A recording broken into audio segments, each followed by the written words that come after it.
అందరికీ వినాయక చవితి శుభాకాంక్షలు. మీ అందరూ పూజ బాగా చేసుకున్నారని అనుకుంటున్నాను. నేను కూడా బాగా చేసుకున్నాను.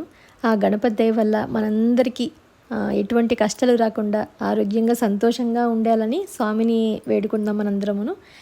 నేనైతే పూజ ఉదయం చేసేసుకున్నాక సాయంత్రం ఈ కొత్త చీర కట్టుకుని మా కాలనీలో కూడా గణపతిని ప్రతి సంవత్సరం పెడతారు. అక్కడ ఏంటంటే ఈసారి నేను సంగీతం నేర్పుతున్న నా స్టూడెంట్స్ పెర్ఫామ్ చేస్తున్నారు ఫస్ట్ డే.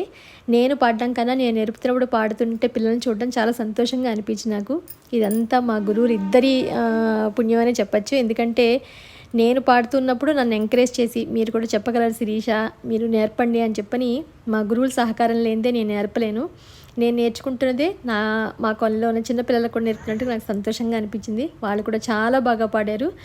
నాకు చాలా హ్యాపీగా అనిపించింది వాళ్ళ పర్ఫార్మెన్స్ చూశాక. ఇదిగో మా కాలనీలో గణపతి, మీరు కూడా దర్శించుకోండి. మరొకసారి అందరికీ హ్యాపీ వినాయక చవితి.